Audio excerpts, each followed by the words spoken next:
Ladies and gentlemen, boys and girls, welcome back to the channel. నేను మీ వంశీ. అందరూ ఎలా ఉన్నారు? ఐ హోప్ ఎవరైనా ఇస్ డూయింగ్ గ్రేట్. ఈ రోజు వీడియో టాపిక్ అనేది చాలా ఇంట్రెస్టింగ్‌గా ఉండబోతుంది.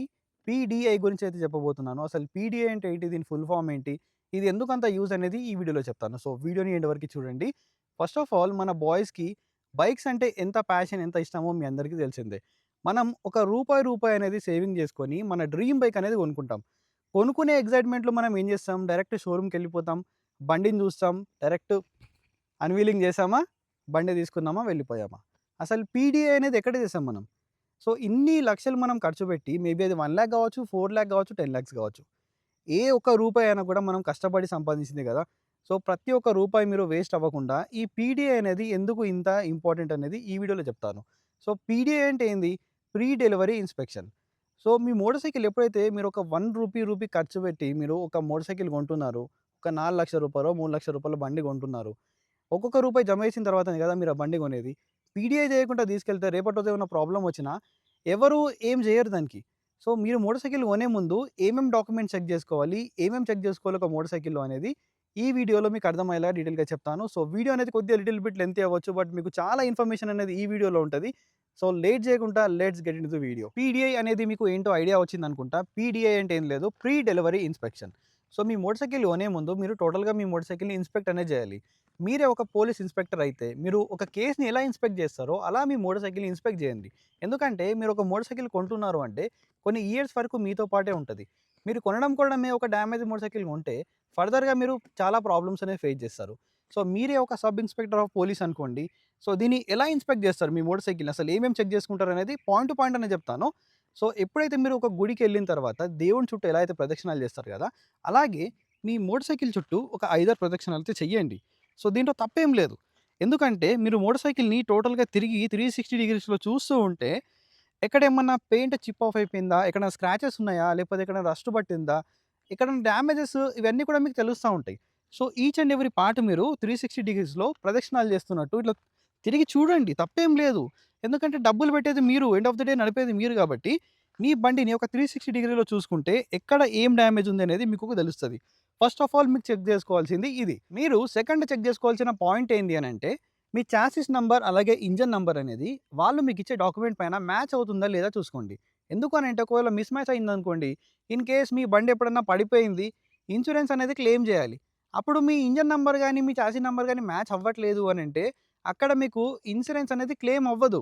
సో, ఈ చాసిస్ నంబర్ అనేది ఇది మీకు చాలా ఇంపార్టెంట్. అండ్ ఇంకోటేందంటే మనకు ఇయర్ ఆఫ్ మ్యానుఫ్యాక్చరింగ్ అనేది కూడా చాలా ఇంపార్టెంట్. మీరు 2025లో మోటార్ సైకిల్ తీసుకుంటున్నారు అనంటే, 2025 మ్యానుఫ్యాక్చర్ మోటార్ సైకిలా కాదా అనేది చెక్ జేసుకోండి. ఎందుకంటే చాలా డీలర్స్ ఏం జేస్తారు, 2024 మోడల్‌ని మీకు అమ్మడానికి ట్రై జేస్తారు. మీరది చూసుకోరు.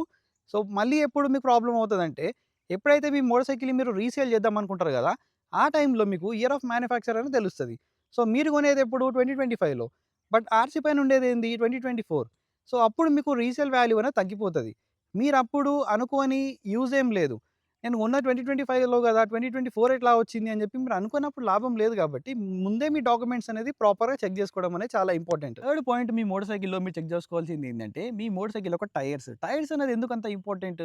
మీ బైక్‌లో ఎంత పవర్‌ఫుల్ ఇంజిన్ ఉన్నా కూడా టైర్స్ అనేది బాలేకపోతే మీకు ఆ రోడ్ పైన కాన్ఫిడెన్స్ గాని, గ్రిప్ అనేది ప్రొవైడ్ జేయదు. కాబట్టి టైర్స్ అనేవి చాలా ఇంపార్టెంట్. టైర్స్‌లో మెయిన్‌గా చెక్ జేసుకోవాల్సింది ఏంది? టైర్ గ్రిప్ ఎలా ఉంది? సో, మీకు గ్రిప్ బానే అనిపిస్తుంది అనుకుంటే ఓకే. ఇంకోటేంది?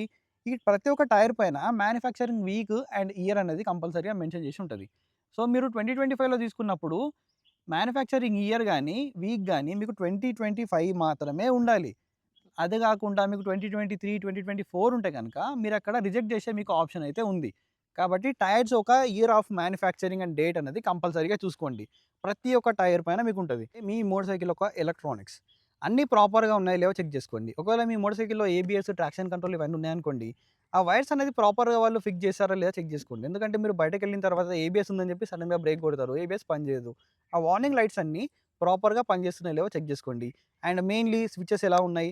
స్విచెస్ అన్నీ వర్క్ అవుతున్నాయా లేవా? ఇండికేటర్స్ వర్క్ అవుతున్నాయా? Head light, tail light and rear indicators ఇవన్నీ వర్క్ అవుతున్నాయా లేవో చూసుకోండి. ఎలక్ట్రానిక్స్ పరంగా మనకి ఏమేమి ఉంటాయి గదా!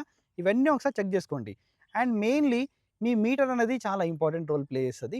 సో, మీ మీటర్ అనేది కంపల్సరీగా చెక్ జేసుకోండి. అండ్ మీటర్‌లో మీరు ఇంకోటి కంపల్సరీగా చెక్ జేసుకోవాల్సింది ఏంది అనంటే ఓడోమీటర్. మీ మీటర్ అనేది ఎంత తిరిగింది. ఒకవేళ 0, 1 కిలోమీటర్, 2 కిలోమీటర్స్ మాక్సిమం 5 కిలోమీటర్స్ వరకు ఉంటే ఓకే. అంతకు మించి ఉందనుకోండి, మీ మోటార్ సైకిల్‌ని ఎవరో బానే తిప్పారని దానికి అర్థం అన్నమాట. సో, అలా ఉంటే మీకు రిజెక్ట్ చేసే ఆప్షన్ అయితే మీకు అప్పుడు కూడా ఉంది. నెక్స్ట్ పాయింట్ ఏందంటే, మీ మోటార్ సైకిల్‌లో మీకు డెలివరీ ఇచ్చే ముందు 2 లీటర్స్ ఆఫ్ ఫ్యూల్ ఇస్తున్నారా లేదా అనేది చూసుకోండి. కొందరు ఏందంటే ఫుల్ ట్యాంక్ కూడా ఇస్తారు. కొందరు 2 లీటర్స్ అనేది ఇస్తారు. ఫ్యూల్ అనేది కంపల్సరీగా చెక్ చేసుకోండి. అండ్ ఇంకోటి మనకు 2 కీస్ అనేది ఇస్తారు. ఒక కీ తీసుకొని మాత్రం వెళ్ళిపోకండి. ఇంకో స్పేర్ కీ కూడా ఉంటది. అది కూడా చెక్ జేసుకోండి. ఇంకో పాయింట్ ఏందంటే, మీ ఇంజిన్ ఆయిల్ యొక్క లెవెల్ అనేది చెక్ జేసుకోండి. ప్రాపర్‌గా ఉందా? లేదా? అని జెప్పేసి. అండ్ ఒకవేళ మీ బైక్‌లో ఫ్రంట్ డిస్క్ ఉంటే, సో, ఫ్రంట్ మనకి మాస్టర్ సిలిండర్‌లో మనకి ఎంత ఫ్లూయిడ్ ఉందని జెప్పి చెక్ జేసుకోండి. అండ్ రియర్ వేలర్ డిస్క్ ఉంటే, దాంట్లో కూడా చెక్ జేసుకోండి. ఫ్లూయిడ్స్ అనేది ప్రాపర్‌గా ఉన్నాయా? లేవా? అని జెప్పేసి. ఇది మాత్రం కంపల్సరీ. అండ్ ఇంకోటి మీరు చేయాల్సిందేందంటే, డెలివరీ తీసుకునే ముందే ఒక్కసారి ఇగ్నిషన్ ఆన్ జేసుకొని, ఇంజిన్ స్టార్ట్ జేసి, ఐడ్లింగ్‌లో ఒక 2 మినిట్స్ వదిలేయండి. మీకు సౌండ్ ఎలా అనిపిస్తుందో దాని తర్వాత కొద్దిగా లైట్‌గా రవ్విచ్చి సౌండ్ అనేది వినండి. ఏమన్నా మీకు అన్‌ఈవెన్ నాయిసెస్ వస్తున్నాయా లేవా అని చెప్పేసి. ఇది చెక్ చేసుకోవడం మాత్రం చాలా ఇంపార్టెంట్. అండ్ ఇంకొకటి మీరు మేజర్‌గా చెక్ చేసుకోవాల్సింది ఏందంటే, మీరు ఏదైతే అమౌంట్ పే చేస్తున్నారు కదా! ఆ అమౌంట్ అనేది మీకు ఇచ్చే డాక్యుమెంట్‌లో కరెక్ట్ అమౌంట్ ఉందా లేదా అనేది చెక్ చేసుకోండి. మీరు ఒకవేళ 1,00,000 పెట్టి బండి కొంటున్నారంటే ఎగ్జాక్ట్ 1,00,000 రూపీస్ దాంట్లో ఉందా? లేకపోతే ఎక్కువ తక్కువ ఉందా? అని చెక్ చేసుకోండి. అండ్ ఇన్స్యూరెన్స్ డాక్యుమెంట్స్ కూడా చెక్ చేసుకోండి. ఎందుకంటే మీకు 4+1 అనేది మీకు ఇన్స్యూరెన్స్ 5 ఇయర్స్ వరకి ఇన్స్యూరెన్స్ అనేది వస్తది. దాంట్లో కూడా మీరు ప్రాపర్‌గా చెక్ జేసుకోండి. ఏమన్నా మీరు యాడ్ ఆన్స్ అనేది తీసుకొని ఉంటే ఒకవేళ ఇన్స్యూరెన్స్‌లో అది కూడా మీరు ప్రాపర్‌గా చెక్ జేసుకోండి. అండ్ ఇంకొకటి మెయిన్‌గా ఏంది అనంటే చాలామంది ఎక్స్‌ట్రా యాక్సెసరీస్ అనేది ఇన్‌స్టాల్ చేపించుకుంటా ఉంటారు. ఎక్స్‌ట్రా అమౌంట్ అనేది పెట్టి. మీరు ఏవైతే యాక్సెసరీస్ మీరు తీసుకున్నారో అవి ఇన్‌స్టాల్ చేసి ఉన్నాయా లేవా అనేది కూడా చెక్ జేసుకోండి. మీరు చెక్ జేసుకోవాల్సింది ఇంకోటి ఏందంటే ఒకవేళ మీకు షోరూమ్ వాళ్ళు మీకు అలౌట్ చేసిన మోటార్ సైకిల్‌ని టెస్ట్ రైడ్ కోసం ఇస్తున్నారు అనంటే మీరు ఒక 1 కిలోమీటర్ వెళ్లి రండి. ఎందుకు అనంటే బ్రేక్స్ ప్రాపర్‌గా టైట్ ఉన్నాయా లేవా?